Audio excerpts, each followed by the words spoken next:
đi ice cream nước đi đây tinh thần nung ta bán này ngủ nung chơi chắc ấy thiết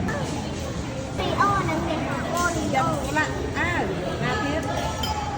đi chưa